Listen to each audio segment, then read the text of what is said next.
एक छोटे से गांव में एक बूढ़ी माँ अपनी दो बेटियों सांवली और चमकी के साथ रहती थी। सांवली का रंग भले ही गहरा था, लेकिन उसका दिल सोने जैसा शुद्ध था। चमकी का चेहरा दमकता था, पर उसका मन अहंकार से भरा था। माँ की आंखों को चमकी की चमक तो दिखती थी, पर सांवली की कड़ी मेहनत उसे कभी नजर नहीं आती थी।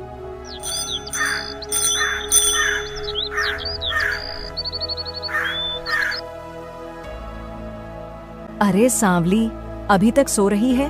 तेरे उठने से पहले ही चमकी नहा धोकर मंदिर चली जाती है और तू अभी तक चारपाई पर पड़ी है। थोड़ी तो शर्म कर इस घर के लिए। माँ, मैं सुबह से लगी हूँ। चूल्हा जलाया, रोटियां सेकी, भैंस को चारा डाला और आपका तेल भी गरम कर दिया मालिश के लिए। थोड़ी देर बैठ गई तो क्या गुनाह हो गया? तेरे जैसे निकम्मे के हिस्से में बस शिकायतें बची हैं। चमकी को देख, कितनी संस्कारी लगती है। उसके नैन नक्श तो परी जैसे हैं। तू तो जैसे अपने बाप की ही तरह बदसूरत निकली। माँ ने अपनी भड़ास निकाली। अरे माँ, अब इसको बोलना भी छोड़ दो। इससे अच्छा तो मैं ही सब काम कर लूंगी। कहीं मेहमान आ गए तो क्या सोचेंगे? ये सांवली तो दूर से ही डराने लगेगी। चमकी ने आग में घी डाला। सांवली का चेहरा उतर गया। मैं बदसूरत हो सकती हूँ माँ, पर मेरा दिल तो साफ है। कभी आपने मेरी मेहनत देखी है? मैंने इस घर के लिए अपनी उम्र लगा दी, पर आपने कभी सर पर हाथ तक नहीं फेरा। सर पर हाथ तब फेरू जब तू इस घर का नाम रोशन करे। तेरे हिस्से में तो सिर्फ झाड़ू पोछा ही लिखा है। जिस दिन तू किसी सेठ की नजर में आ गई, उसी दिन मैं तुझे बेटी मान लूंगी। सांवली का चेहरा झुक गया। चमकी ने चुटकी ली। बहन, तेरा रंग जितना काला है ना, तेरी किस्मत भी उतनी ही सूनी है। कोई तुझे ब्याहने नहीं आएगा। तेरा घर यही रहेगा। हे भगवान, क्या सच में रंग ही सब कुछ होता है? क्या मेरी मेहनत, मेरा प्रेम, मेरा त्याग, इनका कोई मोल नहीं? कभी तो मेरी किस्मत भी उजली होगी। चल भाग और कुएं से पानी भर। तेरे जैसे लोग भावुकता में रोकर क्या पाएंगे? काम कर, यही तेरी असली जगह है। सांवली रोती हुई वहां से चली जाती है। जब समाज रूप देखता है तो गुण अक्सर धूल में दब जाते हैं। ऐसा ही कुछ सोच रहे थे गांव के प्रसिद्ध व्यापारी श्रीमान दयाल और उनकी पत्नी श्रीमती करुणा। श्रीमान दयाल को अपनी बहू में बस बाहरी चमक चाहिए थी, भले ही वह भीतर से कितनी भी खोखली क्यों न हो। करुणा, अब समय आ गया है कि हमारे बेटे की शादी कर दी जाए। हमारे पास सब कुछ है, दौलत, दुकान, नाम। अब चाहिए कि एक बहू जो हमारी शान को और ऊंचा करे। हाँ जी, मैं भी यही सोच रही थी। बेटा अब शादी लायक हो गया है, पर हमें लड़की ऐसी चाहिए जो सिर्फ सुंदर नहीं, समझदार भी हो, घर संभालने वाली, संस्कारी और सीधी सादी। हाँ, लेकिन देखो, आजकल की दुनिया दिखावे की है। लोग पूछते हैं बहू कैसी दिखती है, कितनी सुंदर चेहरा है। और ऐसे में मैंने एक नाम सुना है, चमकी, बूढ़ी माई की छोटी बेटी। चेहरे पर जैसे चांद उतर आया हो। हाँ, मैंने भी सुना है उनके बारे में, लेकिन सुना है कि बड़ी बेटी सांवली काम में बहुत होशियार है। घर का सारा काम वही करती है। चमकी तो बस आईने में ही उलझी रहती है। कामकाज कौन देखता है करुणा? हमारे पास नौकर हैं बर्तन धोने के लिए। हमें तो चाहिए एक ऐसी बहू जो हर शादी ब्याह में लोगों के मुंह से वाह निकलवा दे। पर क्या सिर्फ सुंदरता ही सब कुछ होती है? अगर स्वभाव ठीक न हो तो घर नरक बन जाता है, और अगर बहू में ममता नहीं तो वह सौंदर्य किस काम का? अरे भगवान, तुम तो पुरानी सोच वाली बातें करती हो। देख, समाज को दिखाने के लिए एक सुंदर बहू से बेहतर कुछ नहीं होता। चमकी इस गांव की सबसे सुंदर लड़की है। हमारा नाम उसके साथ जुड़ते ही चर्चित हो जाएगा। आप अपनी सोच में चमकी की सुंदरता देख रहे हो, पर मैं उसकी आंखों में घमंड और अकड़ देखती हूँ। मैं डरती हूँ कि कहीं वह हमारे बेटे को तकलीफ न दे। अब तुम ही बताओ, चमकी जैसी लड़की हमारे घर में बहू बनकर आएगी तो हमारा मान सम्मान कितना बढ़ेगा। और सांवली, वह तो लोगों के ताने का विषय बन जाएगी। बिल्कुल, पर क्या हमने यह सोचा है कि अगर चमकी को रिश्ता पसंद न आया तो, या वह इस रिश्ते को सिर्फ दिखावा समझे? पसंद आना या ना आना उसका काम नहीं। जब रिश्ता श्रीमान दयाल के घर से आएगा तो बूढ़ी और उसकी बेटी मना नहीं कर सकेगी। गांव में हमारा नाम ही काफी है। ठीक है, पर एक शर्त है। अगर लड़की का व्यवहार मेरे मन को न भाया तो मैं इस रिश्ते के लिए नहीं मानूंगी। मुझे मंजूर है। कल ही चलते हैं उनके घर रिश्ता लेकर और देखेंगे कैसे उनका सिर गर्व से ऊंचा होता है।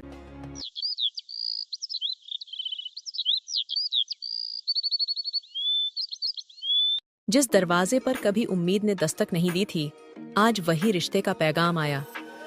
श्रीमान दयाल और श्रीमती करुणा बूढ़ी माँ के घर रिश्ते की बात करने पहुंचे। अरे सेठ साहब, आप और करुणा बहन जी भी साथ आई हैं। कहिए, कैसे आना हुआ? राम राम बहन जी, आपके घर की तारीफ सुनी थी, खासकर आपकी चमकी बेटी की सुंदरता की। हम अपनी बेटी के लिए रिश्ता लेकर आए हैं। चमकी के लिए? सेठ साहब, आप मजाक तो नहीं कर रहे हैं? इतने बड़े घर से रिश्ता मेरी बेटी के लिए? नहीं बहन जी, हम मजाक नहीं करते। आपकी बेटी हमारी बहू बने, इससे बड़ी बात क्या हो सकती है। माँ, क्या हो रहा है? बेटी, यह रिश्ता लाए हैं तेरे लिए। देखा, मैंने कहा था ना, तू ही हमारे घर की किस्मत है। बिटिया, हमारे बेटे को ऐसी ही संस्कारी और सुंदर लड़की की तलाश थी। अब अगर आप सब राजी हैं तो हम जल्दी ही सगाई करना चाहेंगे। हाँ, क्यों नहीं। ऐसा घर अगर मेरे लिए आए तो किस्मत खुद कदमों में बैठ जाए। सेठ जी, मुझे यकीन ही नहीं हो रहा। इतना बड़ा सौभाग्य। चमकी की शादी अगर आपके घर में होगी तो मेरी गरीबी भी मानो मिट जाएगी। बेचारी सांवली रसोई घर से यह सब सुन रही थी और सोच रही थी, हर बार मेरी आंखें ही क्यों नम होती हैं? क्या सिर्फ सुंदरता ही रिश्ता लायक होती है? मेरे हाथों में मेहनत की लकीरें हैं, पर कोई उन्हें नहीं पढ़ता। बहन जी, कल हम फिर आएंगे शगुन और तैयारी लेकर। आप बस बेटी को तैयार रखिए। मैं तो अभी से सोने की चूड़ियाँ, लाल जोड़ा और रथ का सपना देख रही हूँ माँ। अब देखना, मैं इस घर को आसमान बना दूंगी। हाँ बेटी, तू तो देवी है, तेरे कदम ही इस घर की किस्मत खोल देंगे। हम चलते हैं बहन जी, शुभ दिन तय करके खबर भिजवाएंगे। चमकी का रिश्ता पक्का हो गया। वहीं सांवली की आंखें भीग गईं। मेहमान चले जाते हैं। उनके जाते ही चमकी और बूढ़ी दोनों खूब खुश हो जाते हैं। बिटिया, देख, भगवान ने तुझ पर कैसी कृपा की है। सेठ सेठानी जैसे लोग तुझे अपनी बहू बनाना चाहते हैं। तेरी सुंदरता ने पूरे गांव को रोशन कर दिया। अरे माँ, मैंने कहा था ना, मैं आम नहीं खास हूँ। ऐसी शक्ल देखी है किसी ने इस गांव में जो देखे बस देखता रह जाए। तेरी किस्मत तेरे चेहरे पर लिखी है बेटी। जिस दिन तू पैदा हुई थी, मैं समझ गई थी कि यह लड़की हमारे भाग्य को चमकाएगी। और वह सांवली? माँ, अब तो पक्का हो गया। उसे तो कोई रिश्ता भी नहीं भेजेगा। उसे तो बस झाड़ू पकड़ा दो और चुप रहने को कहो। हाँ, ठीक कहती है तू। सांवली तो जन्म से ही बोझ है। जिस दिन तेरी शादी होगी, उसी दिन मेरी छाती से एक भारी पत्थर उतर जाएगा। और वहीं दूसरी ओर सांवली दरवाजे के पीछे खड़ी थी। उसके कानों में हर शब्द तीर की तरह चुभ रहे थे। मेरे हिस्से में तो बस काम है, अपमान है। माँ की एक मुस्कान तक नसीब नहीं होती। क्या सिर्फ रंग ही सब कुछ होता है? क्या एक बेटी की मेहनत कुछ भी नहीं? उस रात चमकी सपनों में खोई रही। बूढ़ी माँ सपनों को गिनती रही। कुछ वक्त के बाद चमकी की शादी हो जाती है। शादी सिर्फ दो लोगों का नहीं, दो परिवारों का रिश्ता होता है। लेकिन जब रिश्ता सिर्फ चेहरे से जोड़ा जाए तो टूटने में देर नहीं लगती। बेटा रौनक, अब तेरी जिंदगी की नई शुरुआत है। चमकी बहुत सुंदर है। अब बस वह इस घर की इज्जत को बढ़ाए, यही उम्मीद है। जी पिताजी, मैं पूरी कोशिश करूंगा उसे समझने और अपनाने की। बिटिया, अब यह घर तेरा है। तू इस घर की बहू है। जैसे लक्ष्मी पैर रखती है, वैसी ही तू आई है। चमकी ने पहले ही दिन अपना रंग दिखाना शुरू कर दिया। देखती हूँ। पहले तो मुझे मेरी पसंद की साड़ी जो सिल्क की बनी होनी चाहिए, वरना मैं कोई काम नहीं करूंगी। शादी के दूसरे ही दिन चमकी ने घर का रंग बदलना शुरू कर दिया। न विनम्रता, न सेवा, बस हुक्म और ताने। जहां सब सोच रहे थे कि बहू पूजा करेगी, वहां वह दिन भर बिस्तर पर पड़ी रहती थी। मालकिन, नई बहू रसोई में आना भी पसंद नहीं करती। कहती है ये सब मेरे बस का नहीं। हे भगवान, ये लड़की तो बिल्कुल अलग है। न मुंह मीठा, न व्यवहार। अब समझ नहीं आ रहा क्या करे। माँ कह रही थी, तुम थोड़ा घर के काम में हाथ बटाओ। कम से कम पूजा की थाली ही बना दो। क्या मैं नौकरानी हूँ? तुम्हारी माँ क्यों नहीं समझती कि मैं कोई गांव की लड़की नहीं हूँ? मैं आराम करने आई हूँ, सेवा करने नहीं। बेटा, ये तो हमने सोचा भी नहीं था। ये लड़की तो दिन पर दिन घर में अशांति फैला रही है। हर बात पर झगड़ा और चेहरे पर ताना। अब हम क्या करें? धीरे धीरे चमकी का असली स्वभाव हर किसी के सामने आने लगा। उसकी सुंदरता अब बोझ बनती जा रही थी, क्योंकि अंदर से वह सिर्फ घमंड और स्वार्थ से भरी थी। बिटिया, शादी सिर्फ सोने के गहने पहनने से नहीं निभती। तुम्हें रिश्ता को भी संजोना आना चाहिए, वरना ये घर भी तुम्हारे लिए अजनबी बन जाएगा। मुझे उपदेश मत दो। मैं तुम्हारे बेटे की बीवी हूँ। माँ बनकर मत दिखाओ मुझे। जैसी जिंदगी चाहिए मैं वैसी ही जीऊंगी। शायद हमने चकाचौंध में देखा, लेकिन गहराई में जाना ही नहीं, और अब भुगत रहे हैं। जिस बहू को वह देवी समझ बैठे थे, वह अब रोज इस घर को अपमानित करती है। इन सभी बातों से परेशान होकर श्रीमान दयाल चमकी की शिकायत करने बूढ़ी माँ के पास जाते हैं। बहन जी, हमें लगता है हमसे बहुत बड़ी भूल हो गई। हमने आपकी बेटी को बहू बनकर अपनी जिंदगी में तूफान बुला लिया है। हमने सोचा था कि हमें एक सजी संवरी बहू मिलेगी, पर जो मिला वह बस सोती है, झगड़ती है और घर का चैन छीन लेती है। नहीं नहीं, वह ऐसी नहीं है। वह तो बचपन से सीधी सादी और समझदार रही है। अगर वह सीधी है तो सीधी लड़की से आग जल रही है हमारे घर में। हर बात पर झगड़ा, हर बात पर ताना। रौनक की हालत देखिए, वह अब बात भी करने से डरता है। न सेवा करती है, न सास ससुर की इज्जत। हमारी तो नाक कट गई समाज में। हो सकता है नई जगह की परेशानी हो। थोड़ा समय दीजिए, वह ठीक हो जाएगी। शायद वह आप लोगों को समझ नहीं पा रही हो। समझ नहीं पा रही तो शादी क्यों की? हमने उसे रानी बनाकर घर बुलाया था, और वह तो सास ससुर को नौकर बना रही है। घर की इज्जत बहू से होती है, पर वह तो मोहल्ले में हमें शर्मिंदा करवा चुकी है। लोग अब ताने देते हैं, सेठ की बहू देखो कितनी घमंडी है। मैंने कभी सोचा भी नहीं था कि मेरी बेटी ऐसा करेगी, लेकिन शायद आपने कुछ गलत फहमी पाल ली हो। गलत फहमी तो हमें आपके घर में आकर हो गई थी बहन जी। हमने चेहरा को देखा, दिल की गहराई नहीं देखी, और अब भुगत रहे हैं। बूढ़ी माँ को झटका लगा, पर फिर भी वह अपनी चमकी बेटी की तरफदारी कर रही थी। उसे लग रहा था कि दुनिया गलत है, उसकी बेटी नहीं। हर लड़की कुछ समय लेती है नए घर में ढलने के लिए। आप लोग उसे समझाइए, बच्ची है, अभी छोटी है। उसे छोटा मत कहिए। उसे बस घमंड है अपनी सुंदरता का, और उस घमंड ने हमारे घर को जहन्नुम बना दिया। अगर आज हमने आपको बताने की हिम्मत न की होती, तो कल हमारा बेटा खुद घर छोड़ देता। हमारी बहू बनने लायक नहीं थी आपकी बेटी। आप क्या कहना चाहते हैं? आप रिश्ता तोड़ना चाहते हैं? अभी नहीं, पर अगर अगले कुछ दिनों में कोई बदलाव नहीं हुआ तो हमें बड़ा फैसला लेना पड़ेगा। श्रीमान दयाल चले गए, पर अपने पीछे एक गहरी चोट छोड़ गए।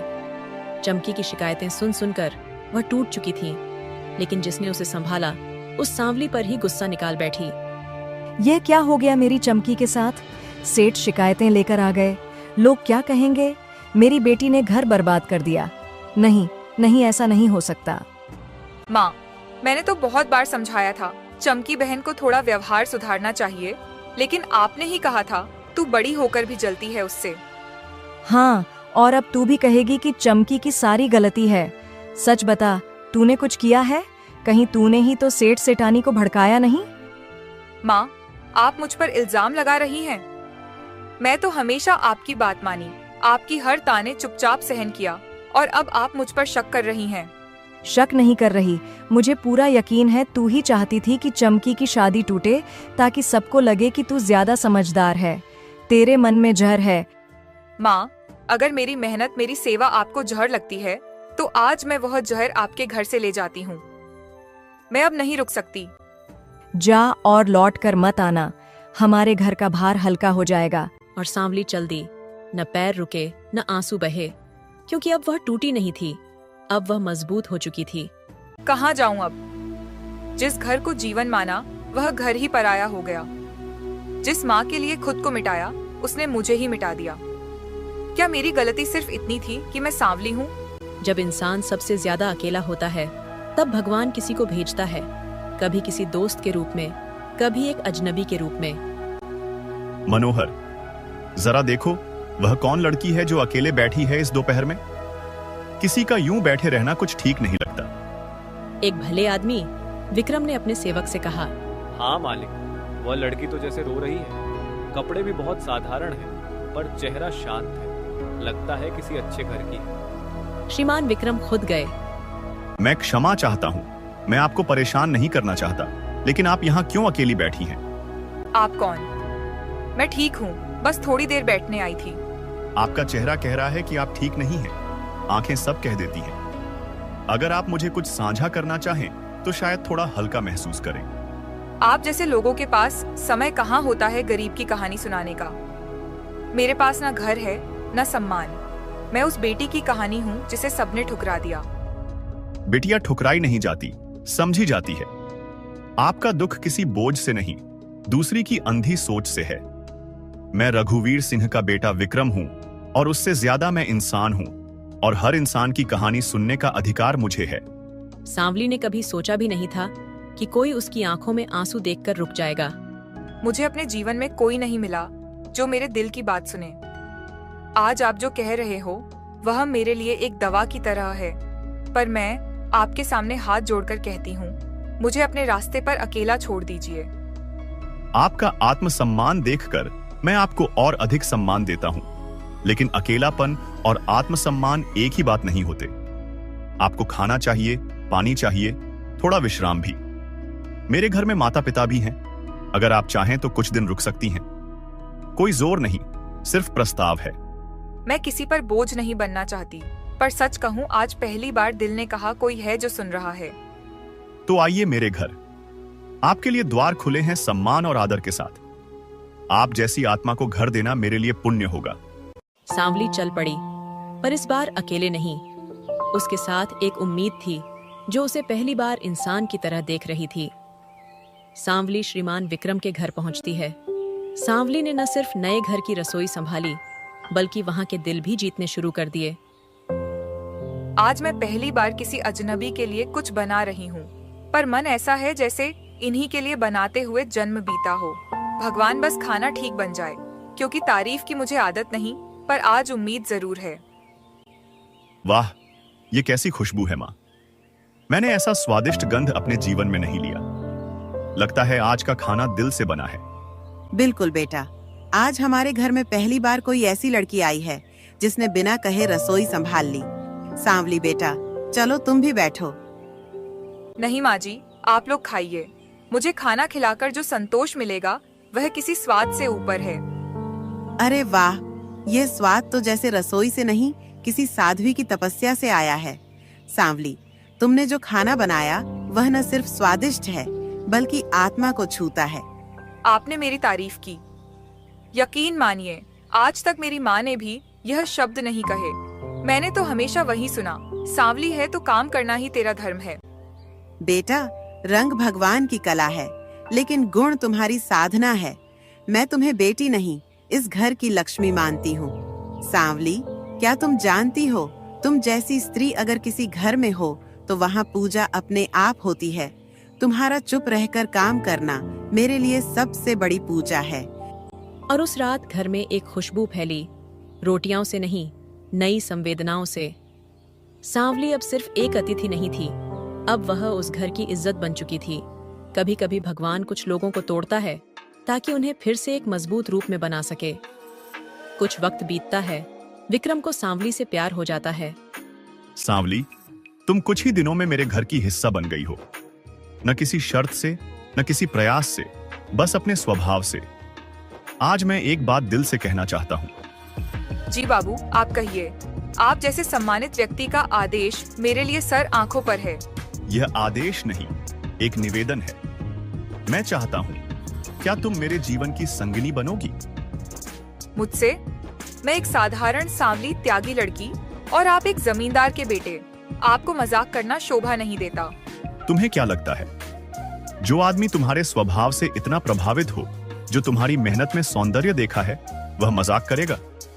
सांवली, मैंने जीवन में बहुत चेहरे देखे, पर दिल तुम्हारा जैसा कभी नहीं मिला।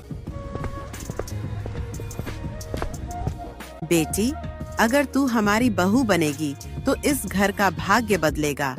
मैंने बहुत सी औरतें देखी हैं, लेकिन तेरी आंखों में जो शांति और सेवा है वह दुर्लभ है। माँ जी, आपने मुझे बहू कह दिया। बस यही मेरे जीवन का सबसे बड़ा सम्मान है। मैंने तो हमेशा तिरस्कार झेला। आज अगर आप लोग मुझे अपनाएंगे तो मेरा जीवन सफल हो जाएगा। तो बताओ सांवली, क्या तुम मेरी जीवन साथी बनोगी? हर दिन हर दुख सुख मेरा हाथ थामोगी? बाबू, आपने मुझे इंसान नहीं आत्मा समझा। मैं किसी राजघराने के योग्य नहीं हूँ, पर अगर मेरी सेवा, मेरा समर्पण आपको मंजूर है तो मैं अपना जीवन आपके चरणों में समर्पण करती हूँ। सांवली को दुनिया ने ठुकराया, जिसे माँ ने अपनाया नहीं। उसे एक ऐसा जीवन साथी मिला जिसने उसकी आत्मा को अपनाया। कभी कभी जिंदगी में इंसान इतना खो जाता है कि उसे अपनों की अहमियत समझ ही नहीं आती, और जब समझ आती है तो वक्त हाथ से निकल चुका होता है। आज चमकी अपने ही कर्मों से टूटी थी। माँ, उसने मुझे तलाक दे दिया। कहता है मैं पत्नी कहलाने लायक नहीं। अब मैं कहाँ जाऊं? जिस घर को मैंने ठुकराया, आज वही मेरी आखिरी उम्मीद है। बेटी, मैं भी क्या करूं? जिसे देवता समझकर विदा किया था वही आज मेरे आंगन में टूटी हुई है। हम दोनों ने बहुत बड़ा धोखा खाया है, लेकिन शायद यह भगवान का इंसाफ है। और वह सांवली जिसे हम सांवली कहकर हंसते थे, आज उसने जमींदार के बेटे से शादी कर ली। वह तो अब रानी बन गई होगी। हाँ, किस्मत ने उसे बहुत कुछ दिया और हमने उससे बहुत कुछ छीना, पर जो दूसरों का हक छीनता है वह खुद एक दिन खाली हो जाता है। माँ, क्या हम सांवली से माफी मांग सकते हैं? क्या वह कभी लौटेगी? क्या वह हमें गले लगाएगी? हाँ बेटी, हमने उसे कभी बेटी माना ही नहीं। न उसके त्याग को देखा, न उसकी विनम्रता को समझा, और ऊपर वाले ने देखा और उसे वहीं पहुंचाया जहां उसका हक था।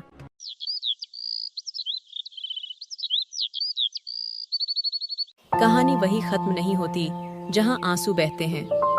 कभी कभी कहानी वहां खत्म होती है जहां पछतावे की नमी समझ की मिट्टी में मिल जाती है। सांवली को मिला उसका सम्मान, चमकी को मिला उसका सबक, और माँ को मिली उसके कर्मों की सजा।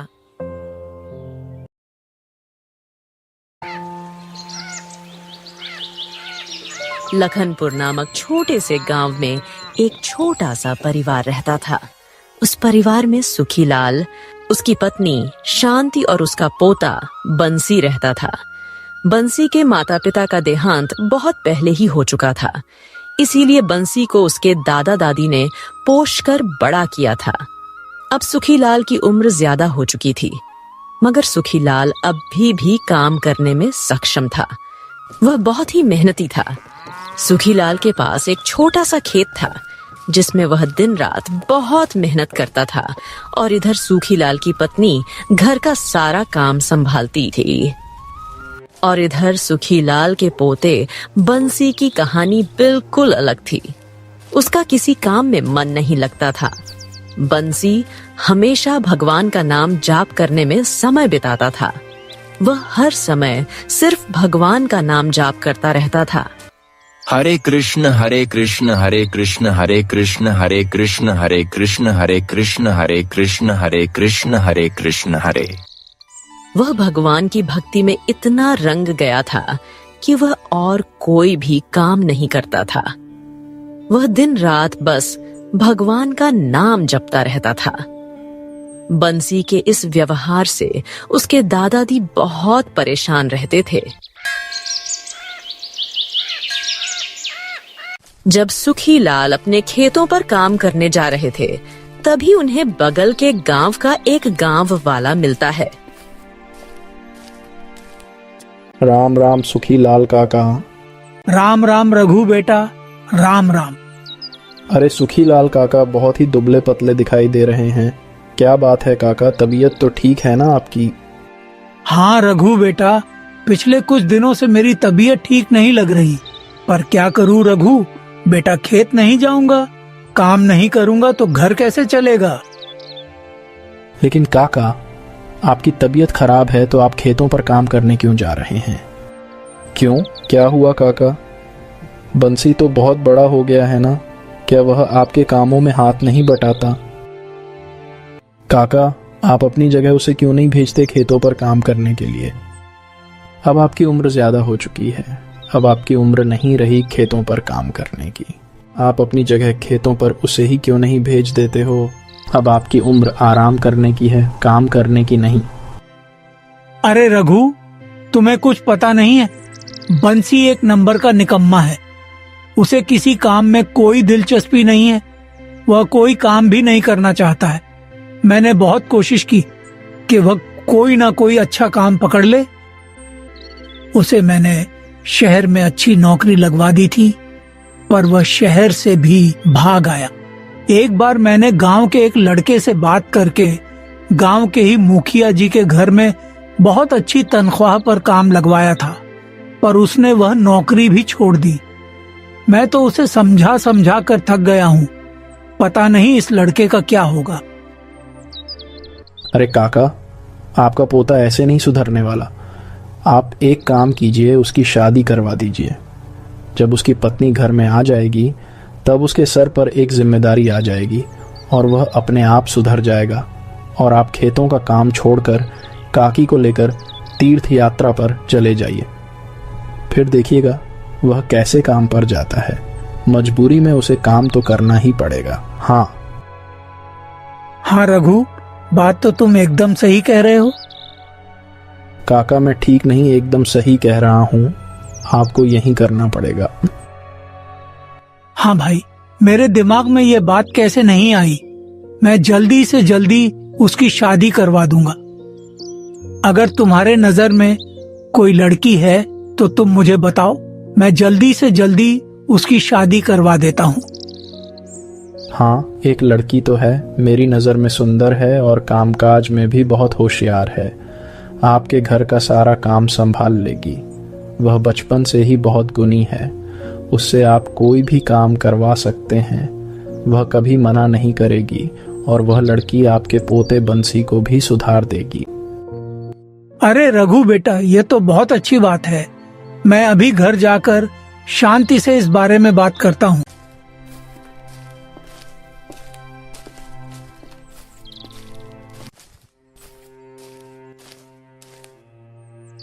अरे ओ भाग्यवान, सुनती हो? जरा मेरे लिए एक गिलास पानी तो लाना।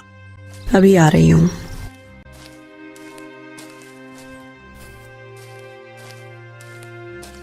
अरे जानती हो, जब मैं खेत पर काम करने जा रहा था तब मुझे पास के गांव वाला रघु मिला। वह हमारे बंसी के लिए एक लड़की के बारे में बात कर रहा था। उसने बताया कि उसकी नजर में एक लड़की है जो बहुत ही गुणी और सुशील है और देखने में भी सुंदर है। हाँ जी, आप ठीक कह रहे हैं। मैं भी यही सोच रही थी। हम दोनों तो इतने दिनों से कोशिश करके थक चुके हैं, फिर भी यह लड़का सुधरने का नाम तक नहीं लेता।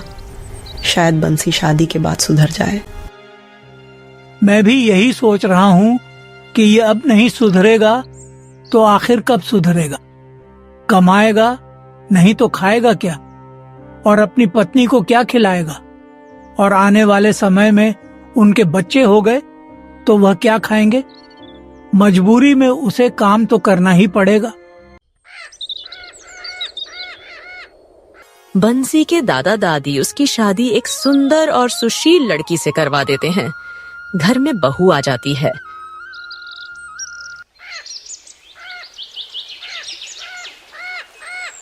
शादी के 1 महीने बाद बंसी के दादा बंसी से कहते हैं, बंसी बेटा, हमने अपनी तरफ से पूरी जिम्मेदारी निभा दी है।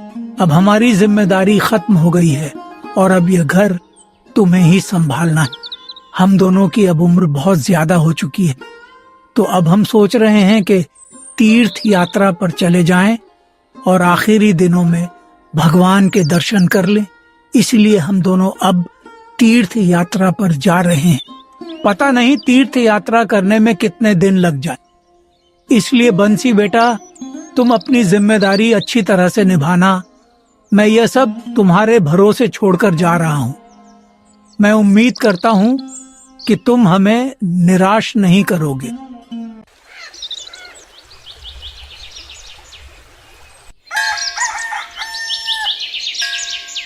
अगले दिन दोनों तीर्थ यात्रा पर चले जाते हैं। ऐसे ही कुछ दिन बीत जाते हैं, मगर बंसी की आदत में कोई सुधार नहीं होता।